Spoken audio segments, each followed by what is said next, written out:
This is Stockton, California, a city that earned the nickname Foreclosureville USA after the 2008 housing crash. It filed the largest municipal bankruptcy in American history at that time. That record would only be broken by Detroit a year later. And right now, in 2026, it is flashing some of the same warning signs that preceded the last disaster. So let's talk about whether history is about to repeat itself. To understand what is happening in Stockton right now, you need to understand what happened before.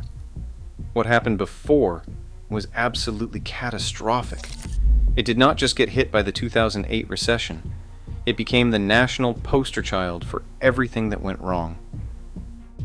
Stockton sits about 90 minutes east of San Francisco, right in the heart of California's San Joaquin Valley. That geography is everything. In 2000, the median home price in San Francisco was $566,000. In San Joaquin County, where Stockton sits, it was $133,000. You do the math. Bay Area workers looked at those numbers, saw they could buy a house for a quarter of the price and just deal with the commute, so they flooded in. Developers could not build fast enough. Subdivisions sprouted up on old farmland. Prices tripled. By the end of 2006, the median home price in San Joaquin County had rocketed to $385,000. In 6 years, nearly tripled. Then the floor disappeared. By 2007, 1 out of every 27 homes in Stockton was in foreclosure. That was a 256% increase over the previous year. By 2008, Stockton had the highest foreclosure rate of any metropolitan area in the entire country at 9.5%. Nearly 1 in 10 houses fell to foreclosure. Houses that sold for over $500,000 before the crash were going for $200,000. In some neighborhoods, fixer-uppers were selling for less than a new Honda Fit, under $20,000. Up to 2/3 of homeowners owed more on their mortgage than their house was worth. The Los Angeles Times literally wrote, "Welcome to Foreclosureville USA." The London Independent called it America's most miserable city. A Stockton resident wrote at the time that there were so many trashed, foreclosed homes that an ad was running on local TV offering people up to $1,000 just to not destroy their house before getting kicked out. That's the level of desperation we're talking about. Housing values dropped 70%. When housing values drop 70%, tax revenue collapses. California's proposition. 13 property tax limits meant the city could not easily raise rates to compensate. Stockton's city government watched its investment shrink by nearly a quarter almost overnight, and revenues cratered just as debt liabilities were ballooning. Back in 1996, the city had decided to give firefighters free health care after retirement, and it eventually expanded that benefit to all employees. Generous, sure. But combined with a housing crash that obliterated the tax base, it was a death sentence for the budget. On June 28, 2012, Stockton filed Chapter 9 bankruptcy, the largest city in American history to do so at that time. It would be followed by other California cities facing similar pension crises, including Vallejo and San Bernardino.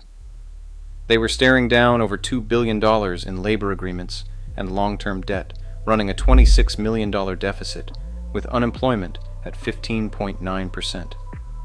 Federal Judge Christopher Klein, who presided over the case, had some legendary words for CalPERS, the California Public Employees Retirement System that was trying to protect its interests. He wrote that CalPERS had bullied its way about in this case with an iron fist, insisting that it and the municipal defined benefit pensions it services are inviolable. The bully may have an iron fist, but it also turns out to have a glass jaw. That is a federal judge writing that. Voters approved a 3/4 cent sales tax increase in November 2013 to help fund the recovery. The bankruptcy plan was approved in October 2014, and Stockton officially exited Chapter 9 on February 25, 2015. But here is the kicker. The plan to pay off all that debt extends to 2053. They are still paying it off. They will be paying it off for decades. Now here is where it gets interesting. After all that, Stockton actually did something remarkable. It clawed its way back. By 2021, Truth in Accounting ranked Stockton number 2 in the country for fiscal solvency. Number 2. The city's most recent financial report shows total assets of $3.2 billion, liabilities of $1.3 billion, and a general fund balance of $240 million. Their rainy day reserve sits at about $51 million, or 17.5%, above their own policy minimum. The city even ran a groundbreaking universal basic income experiment under former Mayor Michael Tubbs, giving randomly selected residents $500 a month for 2 years. Full-time employment among recipients jumped from 28% to 40%. Alcohol and tobacco spending accounted for less than 1% of how people used the money. So, Stockton recovered. That's the good news. Now here's the part that should make you nervous. Adam, one of the most respected property data firms in the country, consistently ranks San Joaquin County among the most at-risk housing markets in America. Not sometimes, consistently. Quarter after quarter.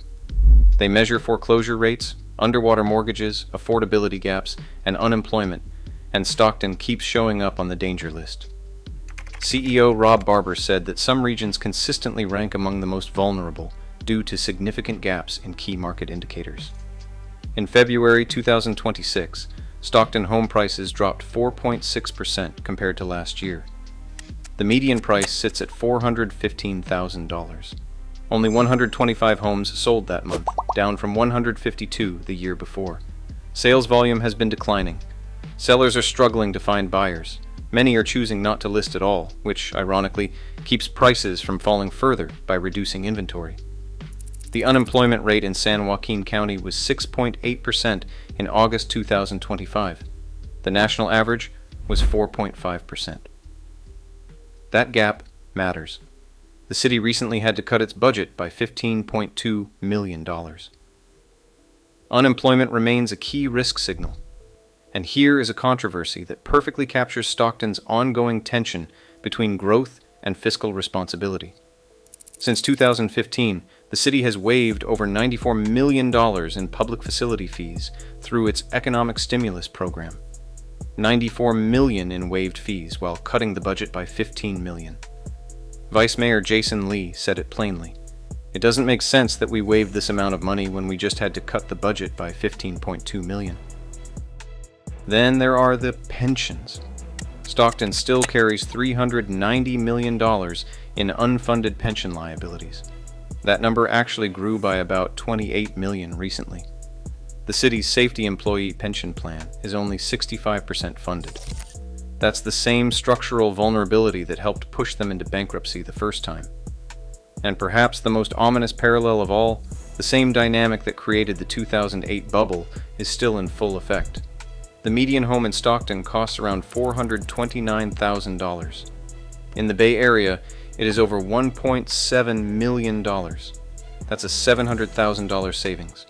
An estimated 70,000 to 80,000 people commute from the Stockton area to Bay Area jobs. 75% of Stockton homebuyers are looking to stay in the metro area, meaning the market is heavily dependent on local demand and Bay Area spillover. If the tech sector stumbles, if remote work policies shift again, if interest rates spike, that commuter pipeline could dry up just like it did before. Now, to be fair, there is a bullish case. Realtor.com ranks Stockton 49th out of its top 100 housing markets and projects a 6% increase in sales and nearly 10% growth in home prices. Some analysts say the market is stabilizing, not crashing. But stabilizing and safe are two very different things. Stockton in 2026 is a city caught between its scars and its ambitions. It is better managed than it was in 2008. The reserves are stronger. The leadership has bankruptcy burned into its institutional memory. But the structural vulnerabilities, the pension gap, the commuter dependency, the above-average unemployment, the Adam risk rankings, none of that has gone away. The city's bankruptcy repayment plan runs until 2053. Stockton isn't in crisis right now. but it is standing in the exact same spot where the ground opened up last time, just hoping it holds.